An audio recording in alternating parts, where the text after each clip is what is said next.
He's not worrying you. He's not, because he can connect, he can understand.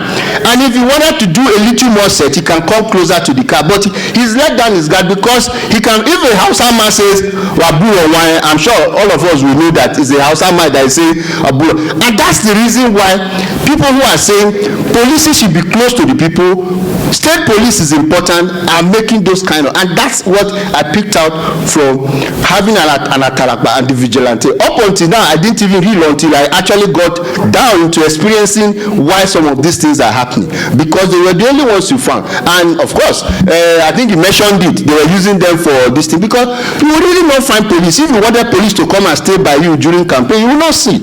It's only Atalakba, because they are relatively well armed and then relatively with some level of whatever that give a semblance of security. Not necessarily that, I mean, it's pump action they are carrying. Pump action is just two bullets and it's all gone. Whereas an AK-47 can be ringing from now till tomorrow, you know. So I thought that that had been dealt with, but there's no need to overflog the issue of security. Now, one thing that I needed us to also focus on as Esan people is industrialization. You know, Ambrosali University is the best semblance of industrialization in Esan land, and it's a shame. Why are we using university as industrialization? I don't know if you understand what I'm saying. You are using your university as your own example of industrialization, where you should have been talking of a real factory that is producing something. Okay? Now, Casavita factory, for those who are from Uromi here, they probably have heard about Casavita factory. It never got off the ground. That's as far back as Lucky Benedium. It's still there? Yes, sir. Okay, still there. Okay, so as Secretary of Association of Research Professionals, I know that we fought even to get that thing sold. They kept renting all sorts of tangos and government tangos and all of that. And I'm sure, as Madam says, it's still there, they never sell it. And there's never going to be a sale. Okay, the next one is Egu Flour Mill. It was federal government, and then Pastor Chris Oyakilome bought it. Till today, of course, you can't go to, it's not an institution, it's just a woman, it's a religious man. You can't go to him and say, what are you doing with the factory that you bought? But you know that before even that factory, it's today comatose, before that factory went to where it was at a point, they were bringing cassava and using it as raw material, even though they were not doing flour. They were not producing flour, but they were using cassava as a mainstay, just to be able to get the factory until he bought it, and obviously nothing is happening there now. Now, that is not existing. But many years ago, I attended Pingrim Baptist Grammar School, Ewohimi. Is anybody from Ewohimi? Oh, yeah. Oh, yeah. So I went to Ewohimi, Pingrim Baptist Ewohimi, and in that Ewohimi, the only industry at the time, I don't know whether there was OPC, Oil Palm Company Ewohimi. Is a huge, massive, gigantic store built by the expatriate. It was completely automated as far back as I can remember. It was automated. You know that factory? Everything, you go there, conveyor belt, this to produce oil. Of course, that died a long time. But look at what I found as I went around Esan doing my campaign. I saw cottage industry. This is the easiest way for us to ramp up industrialization in a place like this thing. Cottage industry. If we cannot get government, because nobody is going to build Egu Flour with his money today. It's a massive structure. So to do industrialization, which is what the Italians are doing, small hand skill that is all over the whole world. Now, so you go to industrialization in a place and you see things that you can pick on. I went to, I saw this in almost every local government that I went to, but this is the, what do you call it, oil palm that they used to produce in Ewohimi have been reduced into fabricated contracted metal, and these villagers brought them together with welders, and they made very intricate this thing out of it. Shelling, a machine for shelling, machine for removing kernels, machine for extracting oil, and then when they remove the extract oil, they remove the imo, they put it in another machine. I mean, separating it to get serious byproduct from it. And I was amazed. Almost everywhere you see, and they put it at the back of their house. That is that's the factory. In people's house, that's the oil extraction, that's the decanneling of the distilling. All of these things were just fabricated. This is not foreign thing. They are all fabricated there in Esan, and that is what. Now, if you had that, and I say with all sense of respect, I'm not saying that we here are going to collect money and go and give them. No. We have a duty which we talked about putting pressure on our politicians. You heard Owaya Sekagbe say, what are our politicians doing? These industries don't need so much. What I saw does not even need a million naira. To do a bit more refinement and making sure that those industries thrive and provide more employment for people. This is a man and his wife with his children are the ones doing this at the back of their house. Maybe 2 staff from outside.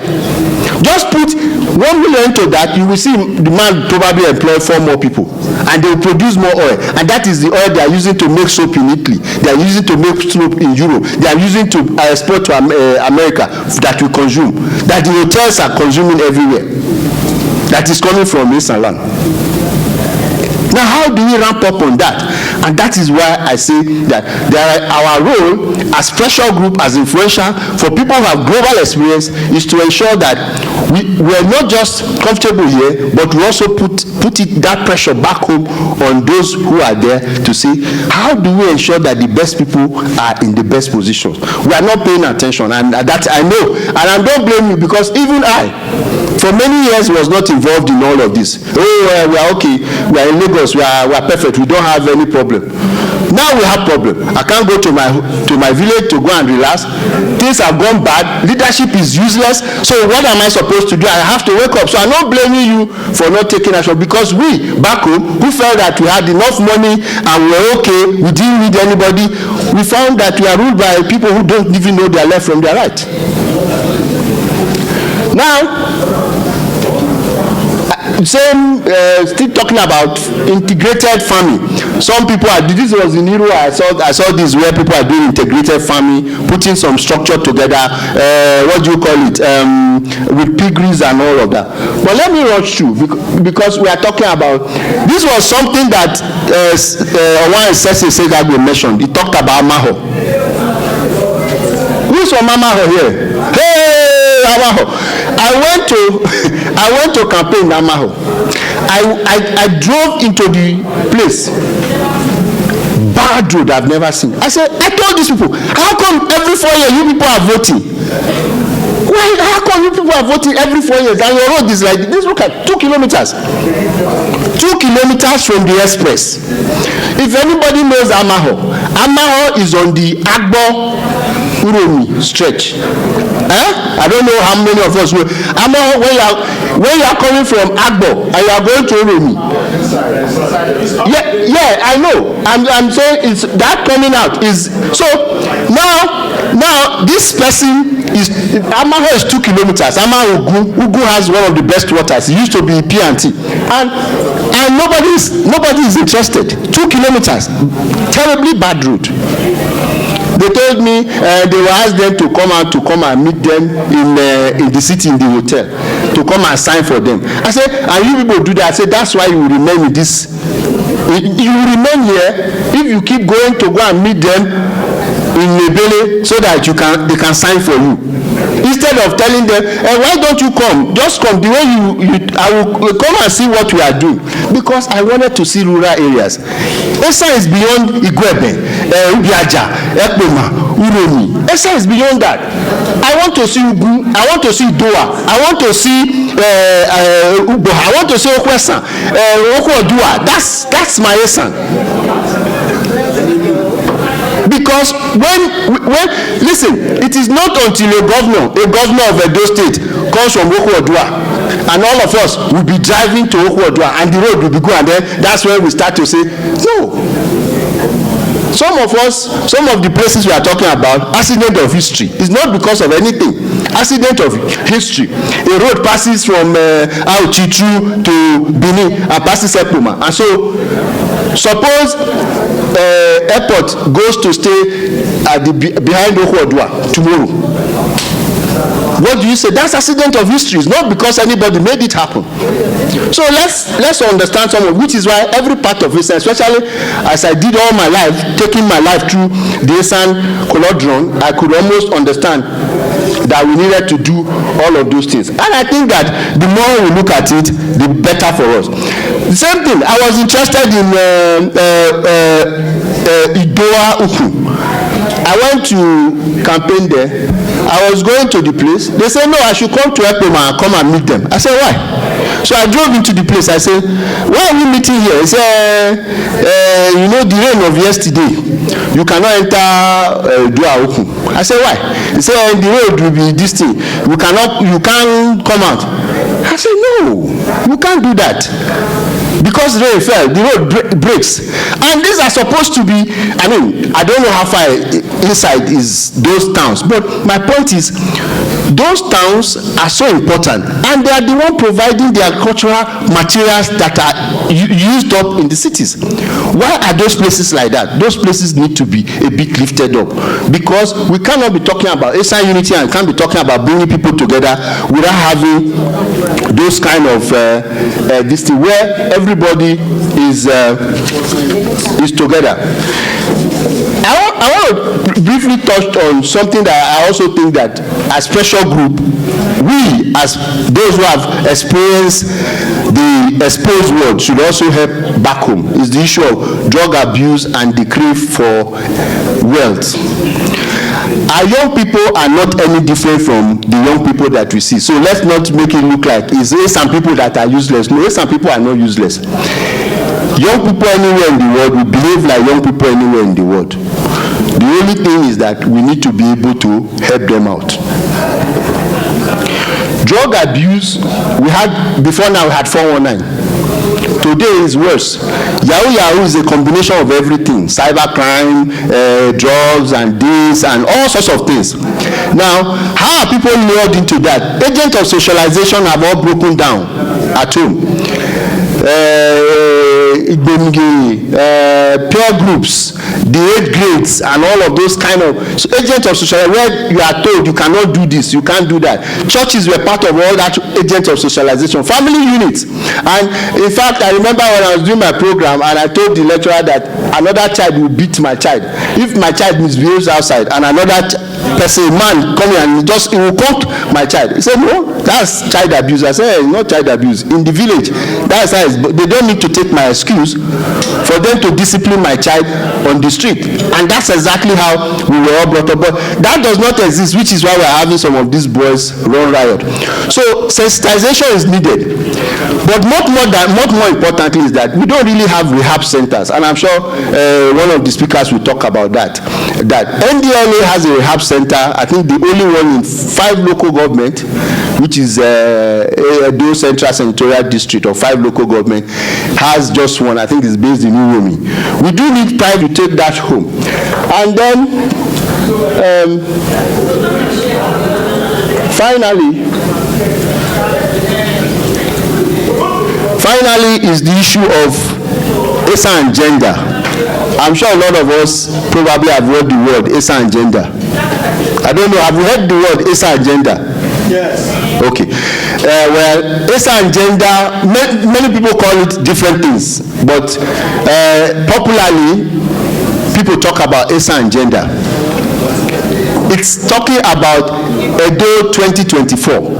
Edo 2024 haven't had a situation of almost 40 years of Ambrosali, not 40 years after Ambrosali.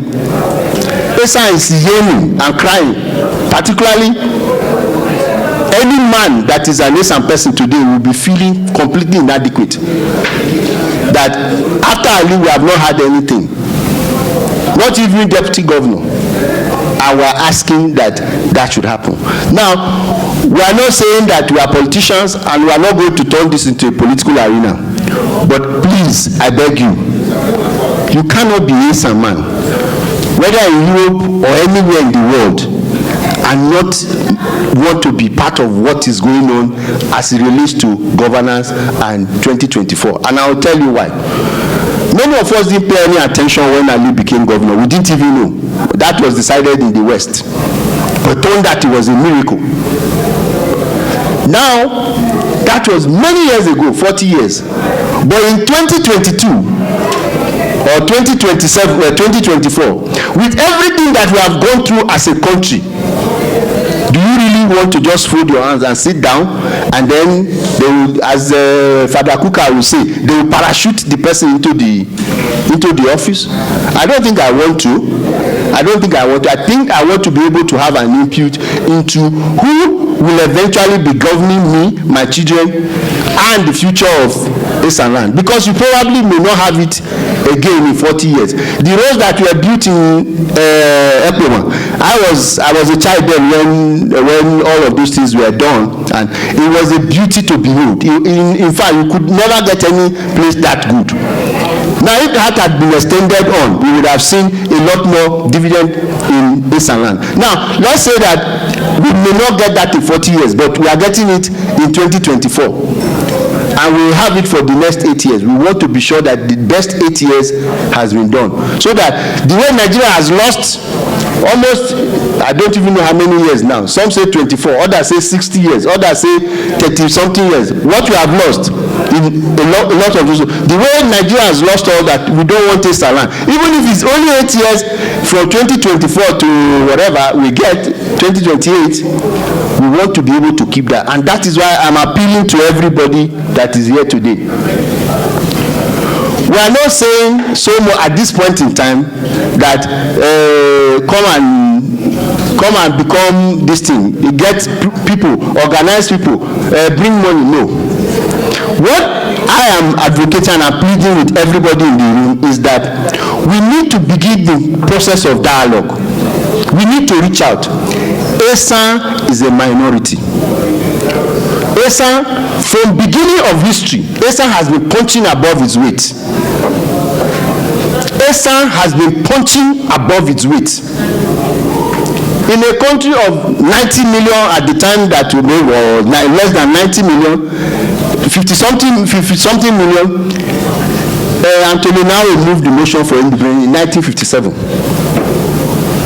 So from there on, it looked like Esan was the biggest thing, and I heard somebody say it in the room here that in Indianapolis they think Esan is bigger than it is because they are all good people.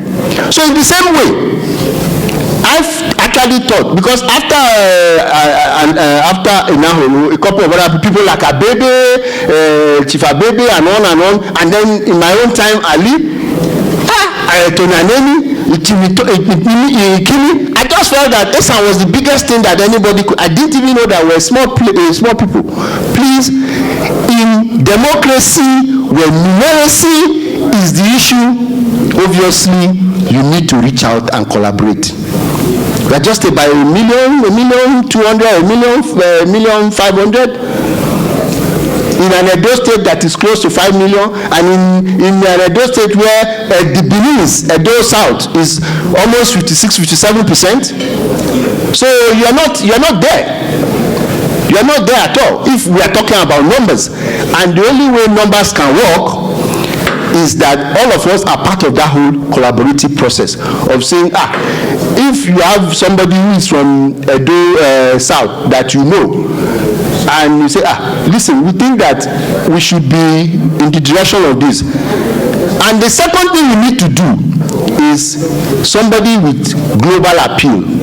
We cannot, I'm sure you see the kind of people that are being thrown up by the system to go and run for office or to go and do certain things. I would not wish that for Esan. I would wish an Esan in which the person who is going to be there after 40 years in 2024 should be somebody that we all collectively agree has better appeal, can reach out and can communicate and fits the profile of a more contemporary leader of today. Not those who are struggling with certificate and health and all of those kind of issues. And that is the two responsibility I think we need as people with that exposure. You probably don't know, you command a lot of respect back home. You represent the best of us.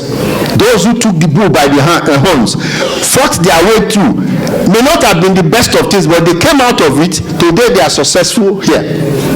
Some have even gone higher in education. So it becomes a reference point for us back at home, that we have this person. When he speaks, of course, even those in government listen to you. Sometimes they come here to take best of hands and say, come over and come and help us. Yes. Which is, so what I'm saying in essence is that it's not just that I'm the one saying it, but even government realizes that you guys are important in the scheme of things. So I want to please thank you very much for this opportunity, and I'd like to say that I look forward to a lot more of this collaboration. I would tie up with the president and of course Engineer Dabo, and we'll keep talking. I'm very much available. We can have this discussion even more, and we can continue to talk about how Esan can better itself in every sphere: industrialization, ensuring that we become the best people that we have always been, as far back as history has been. Thank you for this opportunity.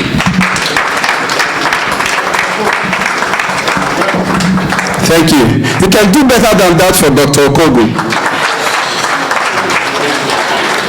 If you are outside, you are missing a lot. We are talking about grassroots. I saw Dr. Idahosa responded to the location of Amaho during the lecture. Despite being a doctor here in America, he can still remember home. Please, if you are outside, come inside. We are about to do something very important. So, nothing like home. There's nothing like home. Even the independence of Africa, we saw the role that Pan-African movement in diaspora played. For those of us who were students of history or government. But we are not going to that now. In 2020, I worked as time census officer where they were doing the US census. I went to downtown during the recruitment procedure. I submitted my US passport card, and the man still asked me and said, where are you originally from? Despite seeing a US passport card, they still ask you, where are you from? So no matter how many passports you are holding, an African is an African. We must have that at the back of our mind, and we must not forget where we come from. So we're about to move to the next item, but before I go into that, one of our father in the house lost his glasses. Please, if you find any glasses, return it to the MC stand. A glass is missing, eyeglass, not a tumbler for drink. A glasses is missing. Please, if you find a glasses, return it to the MC stand. And one of our mother is losing her ring. I don't know if it's the engagement ring or the wedding ring, but the ring is missing. And I don't want her to go back home being sanctioned, being questioned by her Oga, her husband. Where's your ring? So please, if you find the ring, try as much as possible to return it. Okay, somebody lost his senses too, but we have a lot of senses. We don't know whether it's sense of hearing or a sense of smelling. That could be COVID. Or sense is sense. It could be sense of reasoning. Okay, and before I invite our mother to take us on a very important presentation, we have a beautiful gospel artist. I play gospel music a lot, 24/7 in my car. I don't check my station. It's gospel station I play. At home I play him 247. So we have a very beautiful gospel artist outside, and she's with some CDs. You can enjoy that while you drive your car. That CD is just like, it's $10. Just $10. So please, ma'am, if you want to come inside with some of your CD, let me just show them. You can do that really quick before I hand over to our mother to take us on the next item. If you are with those CDs, you can bring some before I hand over to our mommy to take us on like a 15 minutes presentation before we get into another very important, segment. Okay, thank you. So, we have this beautiful CD by Augusta Bonifo, and the title of the album is He Reigns. So they are just $10 only. $10 for free. If you want to grab any copy, just go out there and do that. At this point, if you find any glasses on the ground, you find any ring, return it to the MC stand. But I will hand over you to my boss, my coordinator, to take you on the next presentation. MC Belisika will be back in a short while. Thank you. Good afternoon. We finally got here. Half of the people are gone, but you are the lucky group. So give yourself a clap of hands. We are going to switch gear a little bit. As you can see, I have a video there, and the video is going to tell you a snapshot of my trip. I just went to Nigeria to talk of female genital mutilation, and what you're going to see is just a snapshot of what my trip was about. I have to say, when I decided to go on this trip, is to bring awareness and understanding and action on female genital mutilation. According to the Nation newspaper in Nigeria, Nigeria is 88% female genital mutilation in the world. 75% prevalence in the South, and that is we. When I saw that article, because I've been talking about the subject matter all around the world, everywhere, when I saw that article, I said, Caroline, this doesn't make sense, going somewhere else. Your house is burning. My own country cannot be burning, and I'm somewhere else talking. I've been to Taiwan, I've been to different places talking. I say I got to go home. There's no two ways. You can hear from my earlier speech that I was kidnapped, so I said I wasn't going to Nigeria. I'd rather stay safe. I was actually going to go to Ghana. But when I saw that article on May 1st, May 2nd, I bought my ticket. I said my house is burning. Charity begins at home. I'm going to my people because something needs to be done. Southside. So what you're about to see is a clip of my trip in Edo State, bringing awareness on female circumcision to the community. I'm going to show the video in a minute.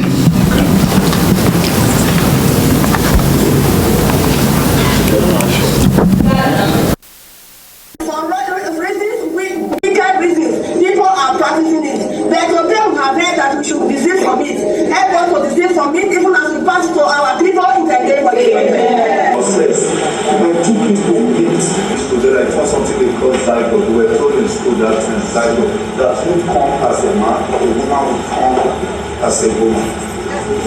And the process of him coming is what I mean by you and other people. It's because of these things we are done. And she gave reason why we with our own primitive mentality, why we are going directly like Janet, that's just the preaching. This is not the first thing. She has gone over to make people understand the damage we are doing to their children, to our children. I have analyzed and I have diagnosed all these aspects, and I found out one thing, which you have made mention about, is sex and love making within the confines of the bedroom. If the bedroom is at war, every component about the marriage will be at war. Yes, many of them already meetings. Before you even start talking to them, there is no female here that can do what I do.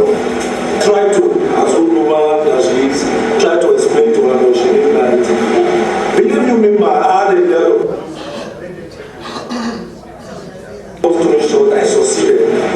Up to my mother-in-law, she came and was giving me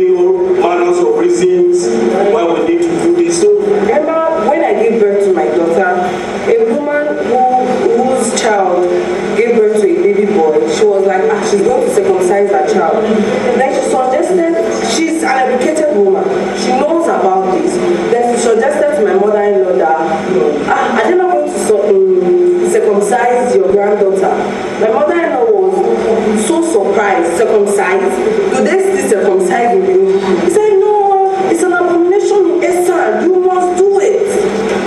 We are mothers. But at this lecture we have had today, help us to disseminate the information to our loved ones in their name. Amen. But at this taboo is a taboo for a woman to be circumcised. But as many that are still practicing it, the Holy Spirit may come and tell them. Know that it's a taboo in the name of Jesus. Amen. But He created us with a desire, with a passion to enjoy our husband.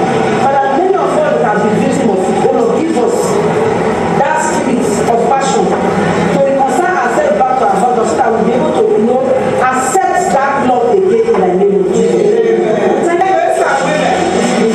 I say for God to believe that Esan woman to come and tell the whole story. God loves us. Esan, say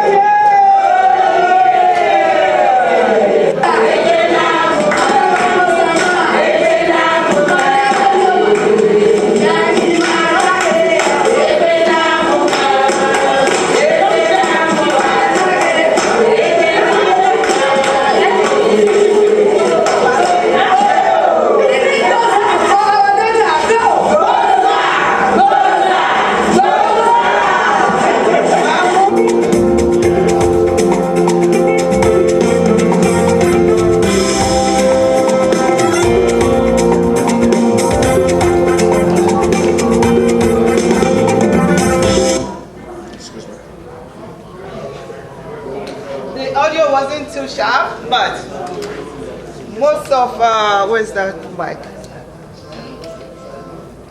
Most of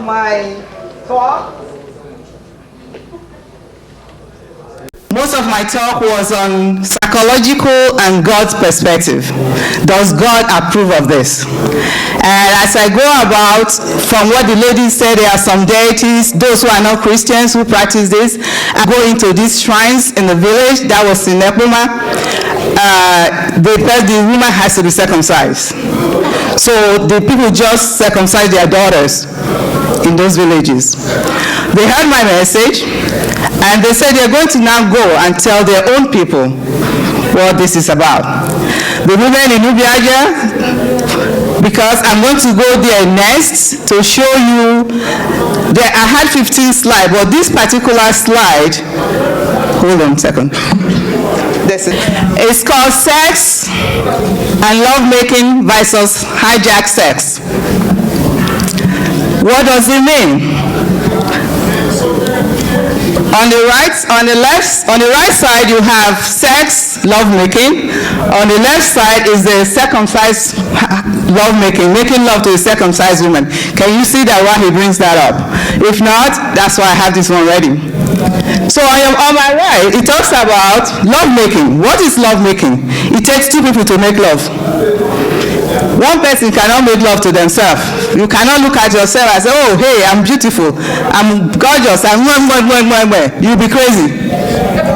Love making takes two. And that means two people bringing passion and desire to the bedroom.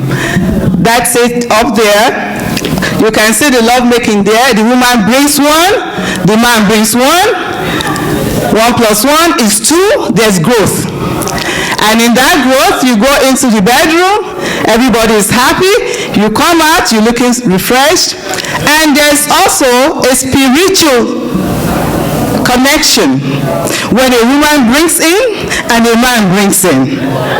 You both come up with something I call a spiritual birth, a reunion of spirit. In lovemaking, we actually mimic God himself, because even though God is not sexual, but the love between the Father and the Son is the Spirit, the Holy Spirit. And when a man and woman join together and they both pleasure each other and bring passion to each other, that's what you call the love spirit that is being birthed. That is how we imitate God himself in love. It is what makes us, after having a good sex, a good relationship in the bedroom, you step out of there, your spirit is renewed. You go out of your room and you're smiling, you're happy. If you see that little child who is hungry, say, I woke up, bake me. You are hungry, go in and eat some more food. And you step out to your neighbor and say, bake me. How can I help you? And you help. There's exponential growth when you are happy in your bedroom. And one of the guys said this, when there's war in your bedroom, there's war all over. You are not a happy person. God is love. God created sex. We didn't. And he created it to be a place of love where we bring back love. But society, in many societies, Nigeria and 31 countries around the world who practice female circumcision, from Senegal all the way to India, Pakistan, Somalia, Yemen, all these places that practice female circumcision, what you are saying is that you're going to cut a woman up so she does not have sexual pleasure. You're going to deprive her from having sexual desire. When God spoke to Eve, he said, you will have desire for your husband.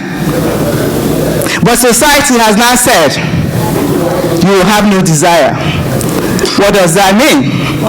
That means that's why you have this second part where the man comes into the room, she brings nothing, she's bringing 0, he brings 1, they meet, she doesn't contribute because love making is you and I receiving and giving. There's a sacrifice of the self. Our spiritual self join to give each other. You give to each other of yourself. But when it's only one given, only the man is given. The woman, the society has said you cannot give. But what then happened to the man's spirit? When he walks in there, even before he walks in there, you touch her, say, I don't want, tomorrow I don't want, next tomorrow I don't want, headache. Of course, you're already killing the man's desire anyway. Then you go in there, she's not giving anything. She's like a cold fish looking there, looking at you. You go in the same way, you come out the same way. No spiritual renewal, no joy, because the spirit itself is deprived of that joining where two shall become one. Two are not becoming one here because one has been cut up. That only the man needs to have pleasure. But unfortunately, the man cannot have pleasure alone. So the man is left barren and dried. His spirit comes out barren. His spirit comes out desolate. He comes out of that bedroom, instead of that joyous, loving person that is coming out of that bedroom, there's spiritual dryness. He starts searching. He's going from one woman to the other because by nature, St. Augustine said, we are restless until we rest in God himself, and God is love. We are restless until we find that love which is internally ours to be. But the only place where you can have two people joining to create that love, one has been cut off by society that says a woman is not good enough to have pleasure. But what he's actually saying, they're killing the man too, because he has to sleep with her. And he's not gaining that spirit that he's supposed to gain to renew him. And he's going from woman to woman. And every time he goes from one woman to the other woman, he carries more baggage, because that other woman you are going to, she has her own baggages too. You are going to buy Revon for her. You are going to buy Brazilian hair. You are going to take care of her problem. You leave from there, you go to another one. Maybe have 1 or 2 children, and you keep going. And Esan land practices this for centuries, for decades, for thousands of years. And we are surprised that Esan man is not happy at home, going from woman to woman. What is going on in the bedroom? Why is there no satisfaction in the bedroom? Can anybody even answer this question? But it's right there in our face, and we're looking at it. And men are walking around angry, We don't even know what it causes. It's the very thing that we have done to the partner that's supposed to start this life together in happiness, in joy, in their marital bed, which is the altar, the peak of the marriage. And only one goes in and goes out. And that one is selfish, is depressed, is unhappy, and we wonder, why are they all going around this way? Thank you. I'm going to do one final thing and then we'll wrap it up. So, here, while I give this to you, Dennis. Okay, please put your hands together for our mommy. I cannot comment on this topic because I'm a virgin. Yeah, it's a very deep topic. But I know my neighbors, they are always happy each time they do something in the room. They come out, how you doing? You doing all right? You look good. Yeah. Once a man deliver the job very well and the madam is happy, everybody is happy, I know. I heard from my neighbors. Not be me. I'm a learner. Yeah. But it's a very important topic on a more serious note. Even a man with low testosterone is a problem. Because it's an educated gathering. One man testosterone was so low that the parents decided to inject, artificial testosterone to boost his performance. That was how they injected more than necessary, and that guy became a machine, a bulldozer. Just if he's the one talking here now, you'll be saying grandpa will be pushing everywhere. Grandpa wants to get to business. You know that long rope I used to do like this is a very senseless rope. It does not have sense. That thing will just be provoked anyhow. It can misbehave. It does not go to school. It's the biggest illiterate. And that is not working. It is called apparatus.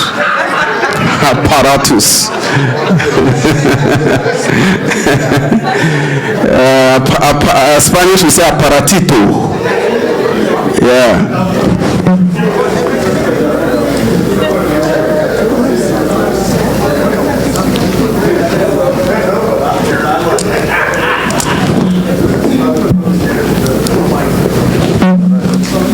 So once my mom is done with this section, as soon as we are ready and she's done, we're going to take a break when she's done with this section, and we are expected to be back by 6 p.m.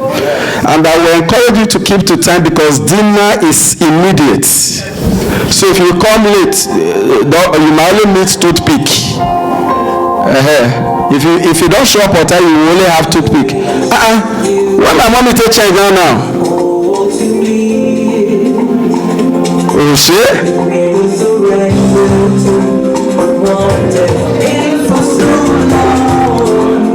Page's number.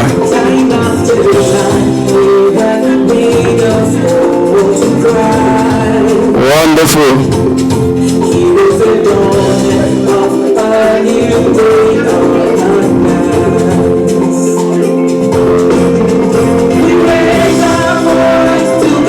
Blood don't crack. Forever young.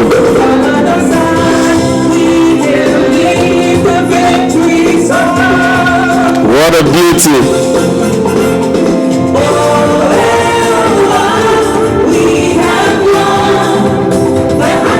Wonderful.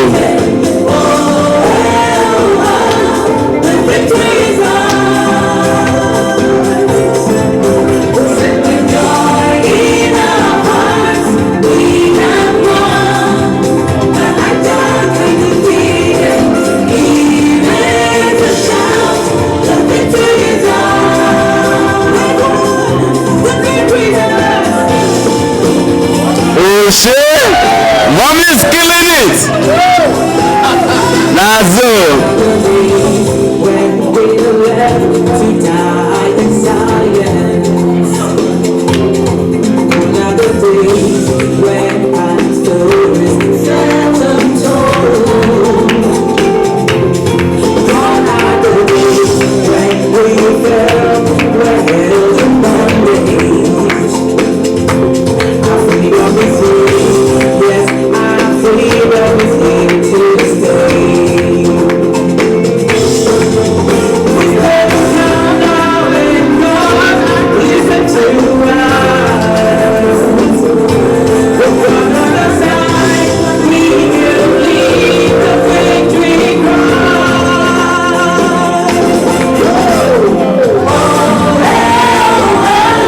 We have won, the attack and defeated. The victory is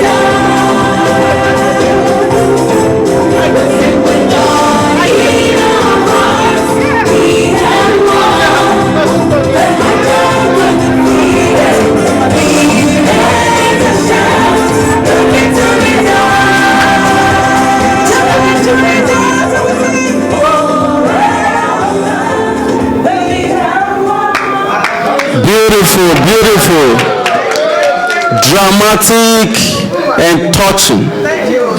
Beautiful, beautiful, beautiful. Please, sisters, can you give our sister a hug for this beautiful? Go give our sister a hug. Come on. And please pass the word. Information is important. Very, very. Friday, thank you. Sister Clara, we join the call. Young girls, come on. Ikpeana dey hug for America. They'll say the homo. Ladies and gentlemen, please be back here at 6. 6 p.m. please, ladies and gentlemen. If you are not here at 6, I close the door. 6 p.m. be back and dinner is immediate. I'm ready. One more to go. If you show up late, you might just meet only toothpick. Thank you. 6 p.m.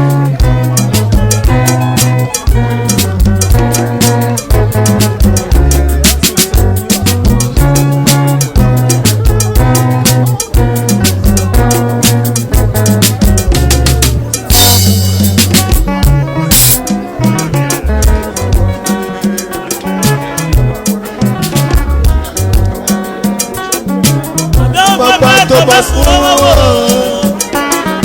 àbí ọ̀pọ̀pọ̀ tó bá sún ọmọ wò àbí ọ̀pọ̀pọ̀ tó bá sún ọmọ wò ọmọ mi ò ní lọ sòtìyẹ ọmọ mi ò ní lọ sòtìyẹ.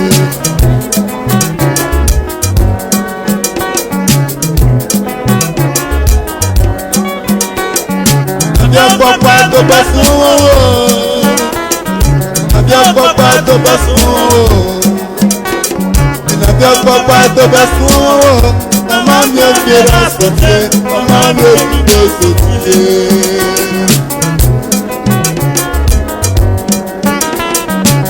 Ọ̀pọ̀pọ̀ tó bá sún ọmọ wò àbí ọ̀pọ̀pọ̀ tó bá sún ọmọ wò àbí ọ̀pọ̀pọ̀ tó bá sún ọmọ wò ọmọ mi ò ní lọ sòtìyẹ ọmọ mi ò ní lọ sòtìyẹ.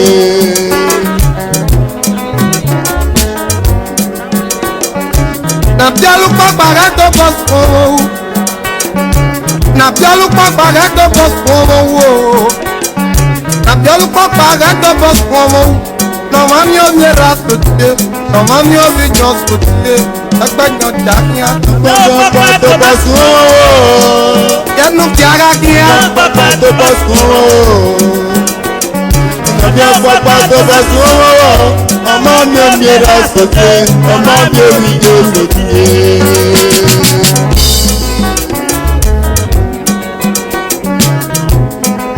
Ẹjọ́ bọ́ sùn owó o. Ẹnà bí olùpọ̀pọ̀ yára ẹjọ́ bọ́ sùn owó o. Ẹjọ́ bọ́ sùn owó o. Ẹjọ́ bọ́ sùn owó àbáwọn lójú.